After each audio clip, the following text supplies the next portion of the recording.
hindi nakapipitaw sa ikot sa puno ng aroma, at di nakapipitaw sa ubat sa puno ng tawag. Ang mabuting tao ay nakapagdudulot ng mabuti, sapagkat tigib ng kabutihan ang kanyang puso. Ang masamang tao ay nakapagdudulot ng masama, sapagkat puno ng kasamaan ang kanyang puso. Sapagkat kung ano ang bungang bibig, siyang laman ng dibdib. Mga kapatid, ang mabuting balita ng Panginoon. Pinupuri ka namin, Panginoong Jesucristo. Magandang gabi po sa inyong lahat. Mga kapatid, tayo po ngayon ay nasa 8 linggo sa karaniwang panahon. Napakagandang pagnilaya ng mga pagbasa na napakinggan natin sa araw na ito dahil ito po ay tumutugma sa atin bilang isang mananampalatayang Kristiyano. Bilang tagasunod ni Kristo, mga kapatid, meron tayong mga pananagutan na dapat sundin at dapat kamtin dito sa ibabaw ng mundo.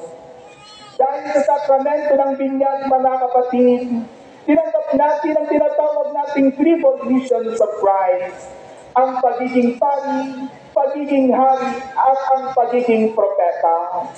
Nagtanggapin natin ito noong tayo bininyagan ng tayo sanggol pa lamang, tayo ay naging anak ng Diyos. At nang tayo naging anak ng Diyos, mga kapatid, meron tayong mga pananagutan, meron tayong obligasyon, meron tayong responsibilidad na gamtan din na gawin ang mga bagay na makalangit, maka-Diyos at makatao. Kaya nga po ang mga pagbasa sa araw na ito ay isang panawagan at isang paalala sa ating lahat kung ang ating mga ginagawa ay naaayon sa mata ng Diyos at naaayon sa mata ng ating kapwa. Sa unang pagbasa ay kinarinig sa atin sa aklat ng Sirach na kung saan ang tao daw ay makikilala sa pamamagitan ng kanyang kilos, ang tao ay makikilala sa pamamagitan ng kanyang salita. I think it is very true. Totoo ang sinabi sa atin ni Propeta ni ang aklat ni Sirach na makikilala natin ang tao sa kanyang kilos, sa kanyang salita at sa kanyang ginagawa. Paano tayo kumikilos, mga kapatid, para makita ng tao na tayo merong pananagutan na sumusunod sa utos ng Diyos? Sa pagsisimba natin sa araw ng linggo, mga kapatid, ay isang manifestation na kung saan hindi tayo nakakalimot sa utos ng Panginoon. Na ang kautosan ng Panginoon ayon sa 10 utos ng Diyos, igalang natin ang araw ng pag-ibig. At sa mga sinasabi natin, mga kapatid, dito natin makikilala ang isang tao. Kaya nga po, mga kapatid, kapag ang tao ay gumagawa ng kabutihan, gumagawa ng mga magagandang bagay dito sa ibabaw ng mundo, ano ang tinatanong ng tao? Hindi tinatanong ng tao ang pangalan ng tao na gumagawa ng kabutihan. Bagkos, ano ang tinatanong? Kanino kang anak? Ibig sabihin, mga kapatid, sa pamilya nagmumula ang tinatawag nating disiplina. Sa pamilya nagsisimula ang mga bagay na makalangit. Sa pamilya nagsisimula ang mga bagay na maka-Diyos. At sa pamilya nagsisimula ang mga bagay na makatao. Because we believe that family is the smallest unit of the society, na kung saan dito natin pinapalako, dito natin binibigyan ng bunga ang mga bagay na ikalalago ng bawat miyembro ng pamilya. Kaya nai-extend natin ito sa ating kapwa. Tanungin natin ang ating sarili, mga kapatid. Ano ang mga bagay na ipapahagi ko sa ating kapwa na ako ay tagasunod ni Kristo? Ako ba'y mapagbigay? Ako ba'y nagpapatawad? Ako ba'y nagmamahal doon sa kapwa ko? Ito ang mga pamantayan ng Diyos, mga kapatid, para masabi natin na ang ikinikilos natin ay tugma sa ating mga ginagawa o ang mga sinasabi natin ay tugma sa ating mga ginagawa sa pang-araw-araw. Kaya ano ang sabi sa atin sa ikalawang pagbasa, mga kapatid? Huwag ninyong sayangin ang mga paggawa ninyo ng kabutihan sa Panginoon habang kayo'y nasa ibabaw ng mundo. Dahil, mga kapatid, binanggit sa atin ang kamatayan. Tayong lahat ay may katapusan ayon sa ikalawang pagbasa. Tayong lahat ay may hangganan. Hindi po tayo mananatili dito sa ibabaw ng mundo. Dahil pinaalalahanan tayo ng ating Panginoon na tayong lahat ay lilisan dito sa mundo. Ngunit ano ang sinabi sa atin ni San Pablo, mga kapatid? Napakagandang mensahe ang binigay sa atin ni San Pablo tungkol sa kamatayan. Sabi ni San Pablo, there is a gateway to heaven.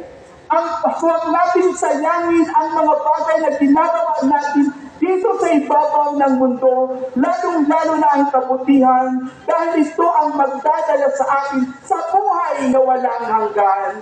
Ibig sabihin, mga kapatid, ang kamatayan ay hindi katapusan ng ating buhay. Ang kamatayan ay tinatawag natin. Pangalawa, ang kamatayan ang siyang magbibigay sa atin ng buhay na walang hanggan. Mga kapatid, tanungin natin ang ating sarili kung patuloy tayong nabubuhay ayon sa kautusan ng ating Panginoon, ayon sa batas ng ating Panginoon, at ayon sa ibinigay sa ating mga batas na kung saan dapat nating gampanan. Kaya mga kapatid, ang panawagan sa atin sa Ebanghelyo, ang panawagan sa atin sa Ebanghelyo, mga kapatid, ay pinaalalahanan tayo ni Jesus kung ano ang dapat nating gawin sa buhay natin. Kailangan nating suriin ang sarili natin, lalong-lalo na ang ating puso. Hindi tayo makalayang makapagpapahayag ng Diyos, makapagpapahayag ng salita ng Diyos. Hindi tayo malayang makapagsasabi sa ating kapwa na merong dumi ang kanyang mukha kung ang sarili natin, kung ang puso natin ay punong-puno ng galit, punong-puno ng hinanakit, punong-puno ng Diyos, punong-puno ng selos at inggit. Buksan natin ang ating puso, lalong-lalo na sa larangan ng pagpapatawad. Huwag natin hayaang nakarehas ang ating puso sa mga bagay na hindi nakapagpapalago ng ating pananampalataya. Let us examine our heart kung ang puso pa natin ay naaayon sa mata ng Diyos at sa mata ng ating kapwa. Kaya ano ang panawagan sa ating mga kapatid? Unti-unti nating talikdan ang mga bagay, ang mga pag-uugaling hindi maganda sa mata ng Diyos, kagaya ng hindi nagpapatawad, laging manalitin, laging nagsiselos, mainggitin, puot, galit, hinanakit. Dapat ito ang mga tanggalin natin sa puso natin dahil dito makakatulong sa paglago ng ating pananampalataya. Kaya sabi ni Jesus sa Ebanghelyo, hindi makapamumunga ang magandang puno ng maganda kung ang puno ito ay masama. Let us examine our heart. Tayo ba ay nagbibigay ng kagalakan sa mga taong nalulumbay? Tayo ba ay merong mga bagay na ginagawa lalo na sa ating kapitbahay? Ito ba ay binibigyan natin ang kailangan nila? Tayo ba ay nagtatapo ng basura sa kung saan-saan? Tayo ba ay laging nagagalit sa miyembro ng ating pamilya? O kung ano pa man mga bagay na minsan hindi maganda sa mata ng Diyos? Ito ang dapat tanggalin natin, mga kapatid. Dahil kapag tayo'y nagkaroon ng magandang pagbabago sa buhay natin at natanggal natin ang mga pag-uugali natin hindi maganda, magkakaroon tayo ng bunga. At ang bunga ito, mga kapatid, ang siyang magdadala sa atin sa kaharian ng ating Panginoon. Dahil hindi natin madadala ang mga bagay na meron tayo dito sa ibabaw ng mundo. Hindi natin madadala ang mga ari-arian natin dito sa ibabaw ng mundo. Ang tanging madadala natin, mga kapatid, ay walang iba kundi ang kabutihan na ipinakita natin sa Diyos, sa ating kapwa, at ang kabanalan na ipinakita natin sa Diyos. Ito lamang, mga kapatid, ang madadala natin sa pagharap natin sa ating Amang Malikha. Kaya ano ang dapat nating gampanan, mga kapatid, para tayo makapamunga ng magandang bunga at magkaroon ng lakas ng loob na tanggalin ang dumi sa ating kapwa. Ang pamantay ng Diyos, mga kapatid, ay ganito. Let us start in our family. Umpisa natin sa ating pamilya. Nakikita ba natin sa ating pamilya ang sama-samang nananalangin sa loob ng ating tahanan? Meron pa ba kaya tayong mga pamilya na sama-samang nananalangin? Sama-samang nananalangin sa loob ng tahanan? Meron pa ba tayo sa ngayon? Parang wala. O meron pa, at least may isa. Meron pa ba sa ating pamilya na sama-samang kumakain, nagpapasalamat sa biyayang ipinagkaloob ng Diyos? Meron pa ba? O marami sa likod. Meron din sana, parang wala sa gitna. Meron pa ba tayo, mga kapatid, na sama-samang lumulutas sa problema sa loob ng pamilya? O, at least meron. Sa kasalukuyang panahon, mga kapatid, saan na nakikita ang problema ng pamilya? Nakikita na ang problema ng pamilya ay sa social media. Magpo-post sa Facebook, feeling sad. Maraming nang magpo-comment. Bakit hindi natin pag-usapan sa loob ng tahanan, sa loob ng ating pamilya, ang mga bagay na hindi pagkakaintindihan at ilagay natin si Kristo na maging sentro ng inyong pagsasamahan sa loob ng tahanan? Because, alam natin na si Jesus ay pinakita niya ang kanyang tunay na pagmamahal. Pagmamahal na inialin niya ang kanyang buhay para sa kaligtasan natin lahat. Sana ganun din tayo, mga kapatid, para tayo magkaroon ng bungang maganda at sa-extend natin ito sa pamayanan, sa ating parokya, at sa pinagtatrabahuhan natin. And this is the message of the first reading. Makikita ang isang tao at nakikilala ang isang tao ayon sa kanyang salita, ayon sa kanyang ginagawa, at ayon sa kanyang ikinikilos. Totoo, di ba? Parang hindi kayo convinced. Ano mga ginagawa ninyo? Ay convinced na nakikilala natin ang isang tao ayon sa kanyang ginagawa at ayon sa kanyang mga salita. Ito po, mga kapatid, ay ayon sa ating binasa sa unang pagbasa. Kaya si Jesus ay hindi po nagpapaya sa atin. Binigyan niya tayo ng konkretong halimbawa, konkretong sitwasyon na kung saan ito din ang nangyayari sa buhay natin. Hindi tayo makapumunga ng magandang bunga kung ang buhay natin ay ginagawa, ang mga ginagawa natin ay hindi maganda. Unti-unti natin itakwil ang mga pag-uugaling maganda at unti-unti natin kalimutan ang mga bisyo na nagbibigay ng sakit sa buhay natin. At sa pamamagitan nito, mga kapatid, magkakaroon tayo ng bunga na kung saan mapapalago natin ang pagmamahalan, mapapalago natin ang pagkakabuklod-buklod, mapapalago natin ang pagkakatiwalaan sa loob ng ating pamilya.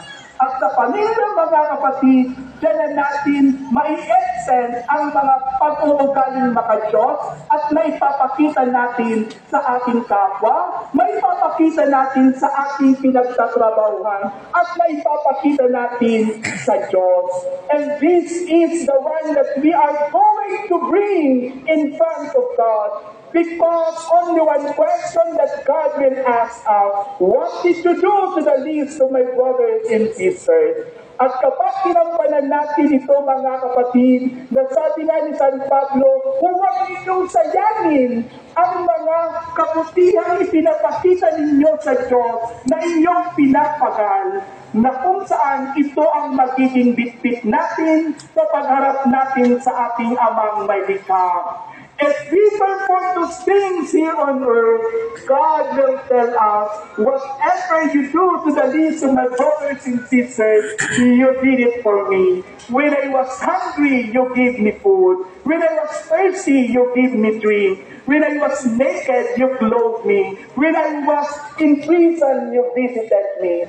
Ito po, mga kapatid, ang pamantayan ng Diyos.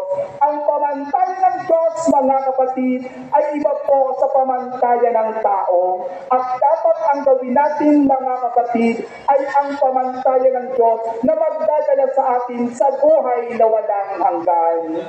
Kaya sa pagpapatuloy ng ating banal na Eucharistia, mga kapatid, patuloy nating isagawa ang mga bagay na magkakaroon tayo ng magandang bunga. Bunga ng pagmamahalan, bunga ng pagpapatawad, bunga ng pag-abot doon sa mga taong nasa laylayan ng ating lipunan, bunga na kung saan tumutulong tayo sa nangangailangan, bunga na kung saan nagpapaliwanag tayo at nagbibigay tayo ng pag-asa doon sa mga nalalabuan ng kanilang pananampalataya. That is why in this year, sa taong ito, ay ginagawa natin ang tinatawag nating Pilgrims of Hope, na kung saan ang ating simbahan ay patuloy na umaasa at binibigyan tayo ng pag-asa na sa kabila ng ating mga pagkukulang, sa kabila ng ating limitasyon, sa kabila ng ating mga pagkakamali, sa kabila ng ating kahinaan, nandiyan ang Diyos, laging binibigyan tayo ng pag